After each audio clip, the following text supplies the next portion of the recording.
Welcome back மக்களே. நான் உங்களின் எம்எச்ஐ. நேற்றைய கேஸுடைய நிலவரம் என்ன, அப்புறம் சில நபர்கள் கேட்ட கேள்வி, அதற்கான பதிலை நீங்கள் இந்த பதிவில் பார்க்கலாம். ஜிஎம்எம் பேமெண்ட்டும் சனிக்கிழமைனாங்க, திங்கக்கிழமைனாங்க, இந்த வாரம் வரும், அப்போ வரும், இப்போ வரும்னாங்க, கடைசி வரைக்கும் வரல. அப்புறம் சிஎம்டிஎம்லாம் எப்போ போடுவாங்க அப்படின்னு, அதுக்கு ஏபிஏ கிடைக்கலாம், அப்புறம் பேமெண்ட்டே போட மாட்டாங்களா அப்படின்ட்டு. அப்படி இல்லை, வெயிட் பண்ணுங்கள். எல்லோரும் அந்த மாதிரி கஷ்டத்தில் தான் இருக்கோம். இப்போ சட்ட சிக்கல் இருக்கிறதுனால பல்க் ட்ரான்ஸ்ஃபர் பண்ண முடியாமல் எம்டி நேரடியாக இருந்து செய்ய வேண்டிய விஷயம் அதெல்லாம் அப்படின்றதுனால தாமதமாகுது. கொஞ்சம் நேரம் வெயிட் பண்ணுங்கள் நீங்கள் அப்படின்ற ஒரு பதிவு சொல்லியிருக்காங்க. நீங்கள் படித்து பார்த்தீங்கனாலும் உங்களுக்கு தெளிவாக தெரியும். அப்புறம் ஒரு டைரக்டருடைய ஆடியோ பதிவு நம்ம கேட்கலாம். நேற்று ஒரு மெம்பர் கால் பண்ணி கேட்டிருக்காங்க. அதற்கு அவருடைய பதில் என்னங்கிறத பார்க்கலாம் நம்ம.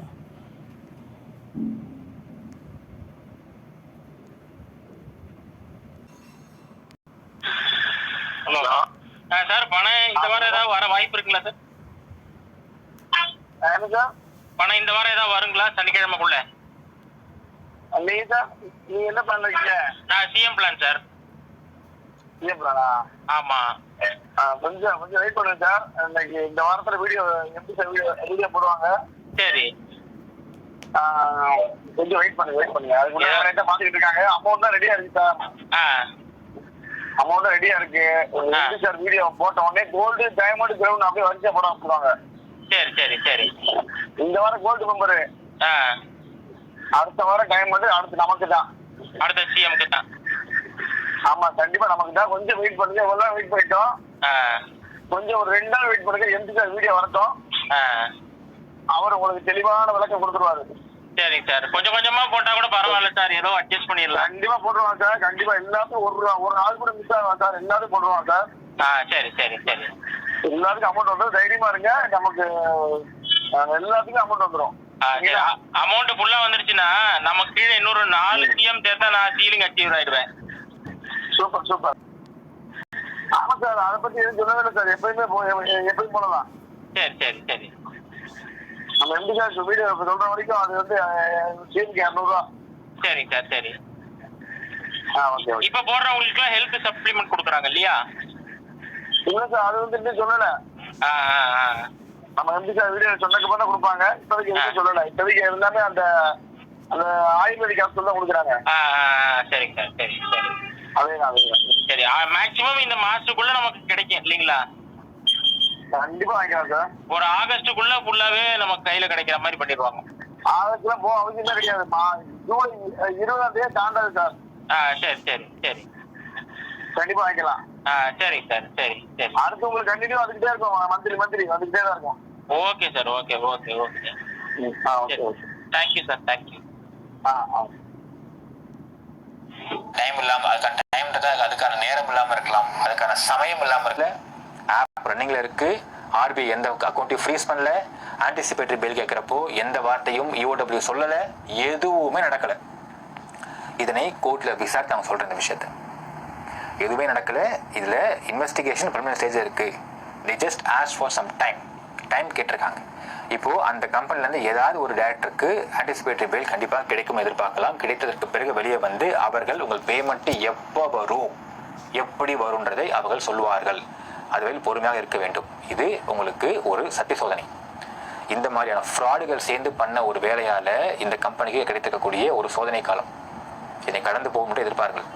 இதான் சொல்லக்கூடிய ஒரே விஷயம் மக்களே. பேமெண்ட்டை பற்றி எவன் என்ன பேசினாலும் அதை நம்பாதீர்கள். அந்த கம்பெனி எம்டியோ இல்லை அவங்க டேரக்டர்ஸோ வந்து பேசினா மட்டும் எது உண்மைன்றதை நம்பிக்கோங்க. நீங்கள் அது வரைக்கும் இதை நம்பாதீங்க. மற்றபடி இந்த கம்பெனி மேலே போட்ட கேஸு உள்ளே போயிடுவார், தூக்கில் போட்டுருவாங்க. இது எல்லாம் falls ப்ரோபகேண்டா.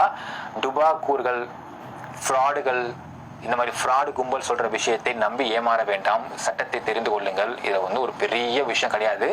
So be aware of fraudulent people. என்ன கமெண்ட்ல மென்ஷன் பண்ணுங்க மக்களே. நன்றி, வணக்கம். அப்புறம் ஃப்ரெண்ட்ஸ், கம்பெனி மேலே உறுப்பினர்களே மேற்கொண்டு கம்ப்ளைண்ட் கொடுத்தா என்ன ஆகுங்கிறத பற்றி ஒரு அனுபவமிக்க நபர் சொல்கிற ஆடியோவையும் கேளுங்க.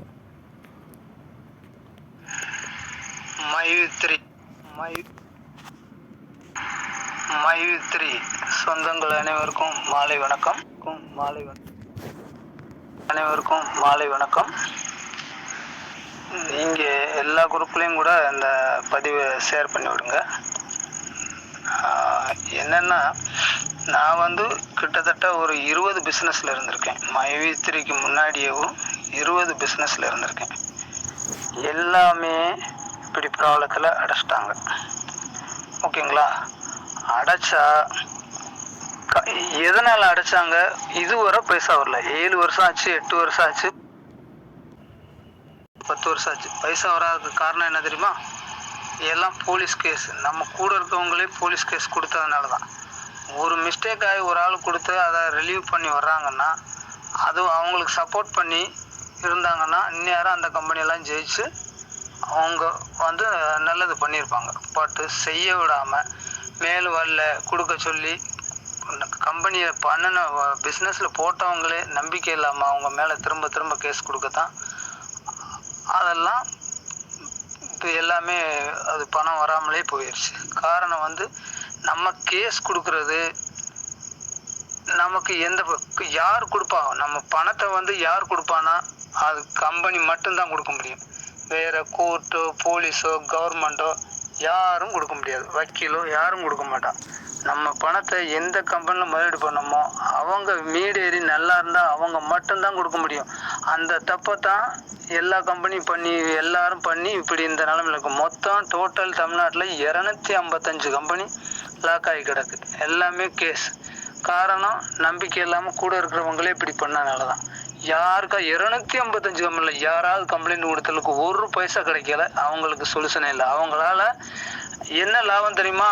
நம்ம கொடுக்குற கம்ப்ளைண்ட்டு காக்கி சட்டைக்கும் கருப்பு சட்டைக்கும் வந்து ஒரு முக்கிய ஆதாரமாகி போயிடுது. இவங்களை நல்லா அடிமையாக்கிக்கிறது கம்பெனிக்காரங்களை. பார், உன் மேலே இவ்வளோ கம்பெனி வந்து இவ்வளோ கேஸ் வந்திருக்கு, நீங்கள் வந்து அவங்கள வலுவா மாட்ட வைக்கிறதுக்கு ஆதாரம் தான் திரண்டுக்கிறோம். அவங்க அதை வச்சு நல்லா பொழைச்சிக்கிருவாங்க. அப்போ இவங்க கம்பெனிக்காரங்க மூச்சு பேச்சே விட முடியாது. இவ்வளோ பேர் கம்ப்ளைண்ட் கொடுத்தாங்கன்னா அதே ஒரு ஆள் 2 ஆள் பை மிஸ்டேக்கில் பண்ணியாச்சுன்னா அவங்க மீடேறி வெளியில் வந்து அவங்கள ரிலீஸ் பண்ணியாச்சுன்னா எல்லா மக்களையும் வாழ வைப்பாங்க. அதை புரிஞ்சுக்கோங்க. இப்போ எந்த போலீஸ் கேஸால கோர்ட்டோ போலீஸோ யாரும் கொடுக்க முடியாது. வேணும்னா நீங்கள் எந்த கம்பெனி அடைச்ச கம்பெனி கிடக்கோ அதை செக் பண்ணி பாருங்கள். நான் போய் சொன்னேன்னா 255 கம்பெனியும் இதே நிலைமையில தான் இருக்குது. அவங்க கொடுத்து கேஸை வாபஸ் வாங்கலாம். அவங்க ஏன்டா கொடுத்தோம்னு இப்போ வாபஸ் வாங்கினாலும் அதை வாபஸ் வாங்கினாலும் இப்போ அதை எப்படி இவ்வளோ நான் கொடுத்துட்டேன்னு சொல்லி ரிலீஃபே ஆக விடாமல் அவங்க 5 பைசா யாருக்கும் கொடுக்காமத்தான் இருக்குது. அதனால் தெரிஞ்சும் தப்பு பண்ணாதீங்க. மைவித்திரியில் இருக்கிற ஒவ்வொரு நம்பர்களும் நம்ம கொடுக்கறது நம்ம கம்பெனி மட்டும்தான் கொடுக்க முடியும். வேறு யாரும் கொடுக்க மாட்டான். ஒரு ஆள் 2 ஆள் பண்ணியிருக்காங்களா அந்த கேஸஸ் ஈஸியாக வின் பண்ணிடலாம், ஜெயிச்சிடலாம். பார், அப்போ இவருக்கு கம்பெனிக்கு வந்து நம்ம எம்டிக்கு ஆதாரம் கிடைக்கணும். நான் இவ்வளோ லட்சம் பேர் இருக்காங்க, 2 பேர் ஒரு ஆள் தான் கம்ப்ளைண்ட் கொடுத்துருக்கு. அப்போ மீதியெல்லாம் 50 பேர் இருக்காங்கன்னா அவங்கெல்லாம் வாழ வைக்க. அப்போ அந்த ப்ரூஃபை காட்டி அவங்க ஈஸியாக வெளியில் வந்துடலாம். மேலும் மேலும் தப்பு செஞ்சு நீங்கள் நம்ம யாராவது கூட இருக்கிறவங்களே நம்பிக்கை இல்லாமல் கேஸ் கொடுத்தீங்கன்னா எந்த யூஸும் இல்லை. உனக்கு எந்த பலன் கிடைக்கும்? என்னைக்கா இப்படி இருந்தால் அவங்க மீடேறி ஒரு 2 மாதம் 3 மாதத்தில் மீடேறி நமக்கு வாய்ப்பு இருக்குது பணம் வர்றதுக்கு. பட் நீங்கள் தெரிஞ்சும் தெரியாமல் இப்படி தப்பு செஞ்சீங்கன்னா ஆயுசுக்கும் கிடைக்காம பிரச்சனை ஆயிரும். உங்களுக்கும் கிடைக்காது, யாருக்கும் கிடைக்காது. இந்த பணத்தை கூட கவர்மெண்ட்டும் பேங்க்காரங்களும் தான் நம்ம பணத்தை சாப்பிட்டுக்கிட்டு லைஃப் ஃபுல்லாக என்ஜாய் பண்ணிக்கிட்டு இருப்பாங்க. அதைத்தான் 255 கம்பெனி அப்படி தான் வாழ்ந்துக்கிட்டு இருக்காங்க. பிரச்சனையில் இருக்குது. நான் அனுபவபூர்வமாக சொல்கிறேன், தப்பு பண்ணாதீங்க. கம்பெனி நல்லா இருக்கட்டும்.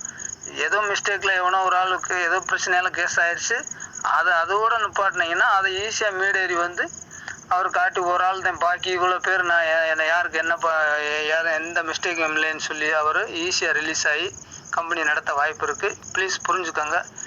நன்றி. அப்புறம் ஃப்ரெண்ட்ஸ், இன்னொரு முக்கியமான விஷயம், மைவி3 ஆர்ட்ஸோடைய மெம்பராக இருக்க அத்தனை நபர்களும் ரொம்ப கவனமாகவும் கேர்ஃபுல்லாகவும் இருங்க.